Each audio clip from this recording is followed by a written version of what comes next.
مفتی صاحب کے YouTube channel کو سبسکرائب کیجئے، مفتی عطاء الرحمن قاسمی۔ بسم اللہ الرحمن الرحیم۔ محمد عابد دھنباد بہار سے ان کا سوال ہے کہ حضرت بلال حبشی کے والد و جائے پیدائش اور آپ کی پیدائش سے آزادی تک کا واقعہ بتا دیں۔ حضرت بلال حبشی رضی اللہ تعالی عنہ 580 میں مکۃ المکرمہ کے اندر پیدا ہوئے۔ آپ کے والد گرامی کا نام رباح ہے، آپ کی والدہ کا نام حمامہ ہے۔ آپ غلام تھے اسلام لانے سے قبل، اور آپ اس وقت میں ایمان لائے ہیں جب صرف 7 لوگ ایمان لائے تھے اور آپ غلام تھے۔ ابو جہل نے آپ پر بہت زیادہ ظلم و ستم کیا، آپ کو گرم ریت پر لٹایا، کوڑوں سے آپ کی بہت زیادہ پٹائی کی، آپ کو گرم ریت پر لٹا کر آپ کے سینے مبارک پر پتھر رکھا۔ یہی حالت چل رہی تھی۔ حضرت ابوبکر صدیق رضی اللہ تعالی عنہ کا ایک دن ادھر سے گزر ہوا تو حضرت ابوبکر صدیق رضی اللہ تعالی عنہ نے ایک بڑی رقم دے کر حضرت بلال حبشی رضی اللہ تعالی عنہ کو خرید لیا۔ حضور پررو نبی کریم صلی اللہ علیہ وسلم نے فرمایا، ابو بکر مجھے بھی اس میں شامل کر لو۔ تو حضرت ابوبکر صدیق رضی اللہ تعالی عنہ نے فرمایا کہ اللہ کے نبی، میں نے تو ان کو آزاد کر دیا ہے۔ اذان سب سے پہلے اذان دینے والے حضرت بلال حبشی رضی اللہ تعالی عنہ ہیں۔ آپ کی آواز اور آپ کا اذان دینا پورے کے پورے تمام مسلمانوں کو بہت زیادہ پسند تھا۔ اللہ کے نبی صلی اللہ علیہ وسلم اور دیگر صحابہ کرام بھی اس کو پسند فرمایا کرتے تھے۔ اللہ تبارک و تعالیٰ کو بھی آپ کی اذان بہت پسند۔ اللہ کے نبی صلی اللہ علیہ وسلم کے وصال کے بعد حضرت عمر فاروق رضی اللہ تعالی عنہ کی درخواست پر ایک بار اذان دی۔ اسی میں جب نبی کریم صلی اللہ علیہ وسلم کا نام نامی اس میں گرامی آیا تو آپ غش کھا کر گر گئے۔ یہ مختصر بتایا ہے۔ اصل میں ہمارا یہ پروگرام فتاوی اور جو دین و شریعت کے تعلق سے سوالات ہوتے ہیں، افتاء کے تعلق سے ان کے جوابات کا پروگرام ہے۔ انشاءاللہ اس سے الگ کسی پروگرام میں حضرت بلال حبشی رضی اللہ تعالی عنہ کا پورا واقعہ بیان کریں گے۔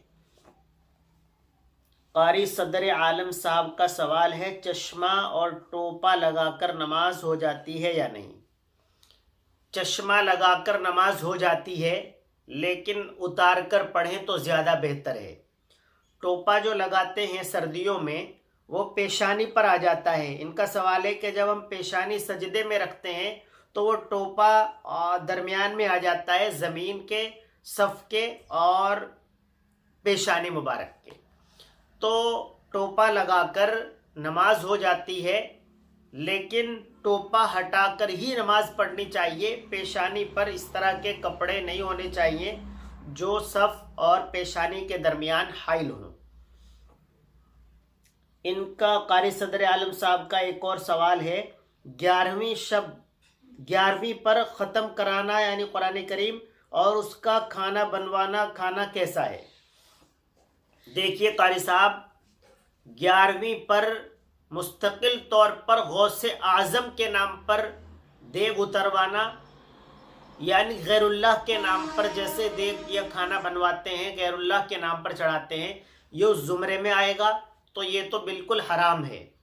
لیکن اس کے علاوہ اگر اللہ کے نام پر ہی کوئی دیگ بنا رہا ہے تو اس کا کھانا مکروہ ہے۔ ہر 11ویں پر یہ کھانا بنانا اور ختم کرانا، یہ اگر اسے مستقل طور پر کوئی کرتا ہے ہر 11ویں کو تو پھر یہ بدعت کے اندر آ جائے گا، جو درست نہیں ہے۔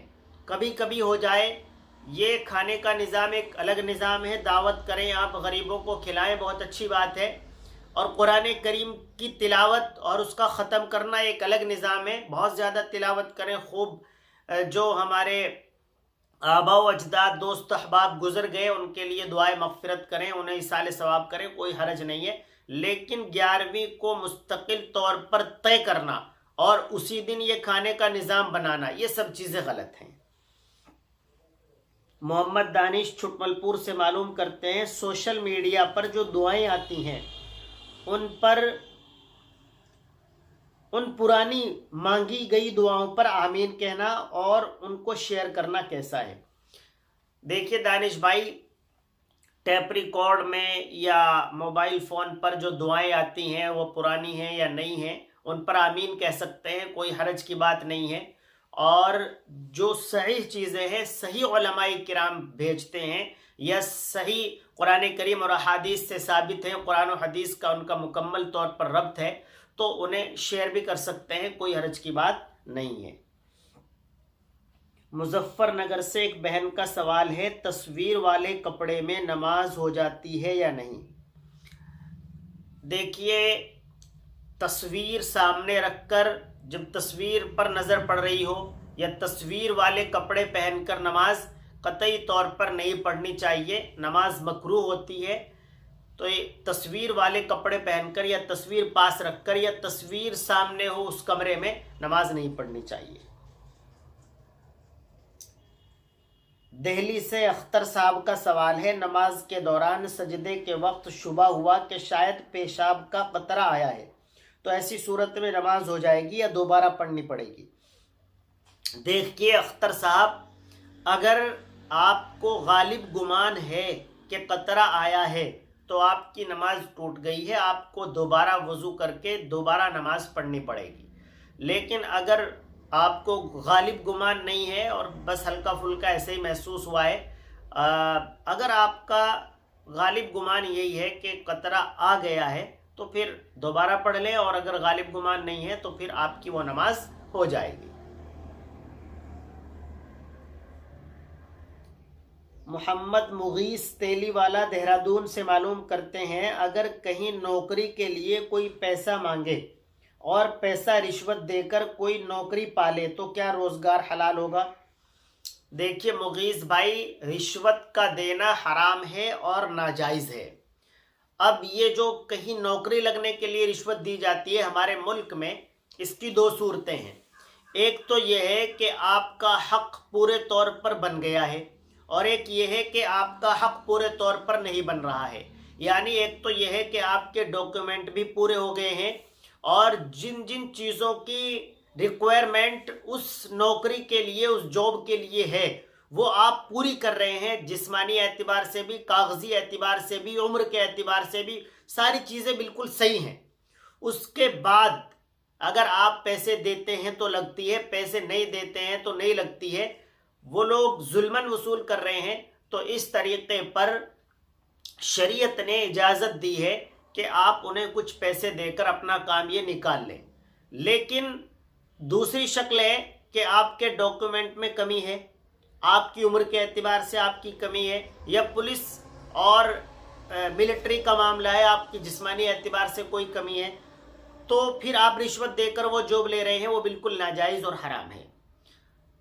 پھر ایک شق آپ کے مسئلے میں یہ ہے کہ پیسہ دے کر، رشوت دے کر نوکری حاصل کر لی ہے، اس کے بعد جو وہاں سے ہمیں پیسے مل رہے ہیں، ماہانہ تنخواہ مل رہی ہے، وہ جائز ہے یا نہیں؟ تو وہ تنخواہ جائز ہے، اس میں کوئی حرج کی بات نہیں ہے۔ مولانا زبیر صاحب دہلی سے معلوم کرتے ہیں، سگریٹ کا کیا حکم ہے؟ اگر کسی نے نماز کے لیے وضو کیا اور اس کے بعد سگریٹ پی، اس سے وضو پر کیا حکم ہے؟ آیا باقی رہے گا یا مکروہ ہو جائے گا؟ دیکھیے مولانا، سگریٹ اگر ایسے اس کے اندر ایسا تمباکو ڈالا گیا ہے جو نشیلا ہے، اس سے دل و دماغ معوف ہو جاتے ہیں اور آپ اپنی دنیا کے اندر باقی نہیں رہتے ہیں، آپ کی عقل اور فہم کام کرنا بند کر دیتی ہے، تو پھر وہ حرام کے درجے میں آئے گا۔ ایسی سگریٹ کا پینا حرام ہے۔ لیکن دوسری سگریٹ جو عام سگریٹ ہوتی ہیں، ان میں اس طرح کا تمباکو نہیں ہوتا کہ دل و دماغ بالکل معوف ہو جائے، تو ایسی سگریٹ پی سکتے ہیں، لیکن نہ پینا زیادہ بہتر ہے۔ سگریٹ، بیڑی، تمباکو، گٹکا، ان تمام چیزوں سے پرہیز بہت زیادہ ضروری ہے۔ جسمانی طور پر بھی یہ نقصان دہ ثابت ہوتے ہیں اور شریعت کے اعتبار سے بھی نقصان تو بہرحال ہے ہی، کیونکہ انسان چھوٹے گناہ سے بڑے گناہ کی طرف جلدی مائل ہو جاتا ہے۔ اور رہی بات وضو کی، سگریٹ پینے سے وضو نہیں ٹوٹتی ہے، البتہ جب مسجد جائیں تو اپنا منہ کو بالکل صاف کر کے کلی وغیرہ کر کے جانا چاہیے۔ قاری آصف سڑک دودلی سے معلوم کرتے ہیں، کسی شخص نے ساس کے ساتھ زنا کیا تو کیا اس کا نکاح باقی رہتا ہے؟ اگر کسی شخص نے ساس کے ساتھ زنا کر لیا اور وہ ثابت ہو گیا تو اس کی بیوی اس پر ہمیشہ کے لیے حرام ہو جاتی ہے۔ دہرادون سے ایک بہن کا سوال ہے، سورہ توبہ میں بسم اللہ پڑھنی چاہیے یا نہیں؟ سورہ توبہ میں بسم اللہ نہیں پڑھنی چاہیے۔ شاہ رخ دھتولی مغل سے معلوم کرتے ہیں، داڑھی کٹے ہوئے شخص کے پیچھے نماز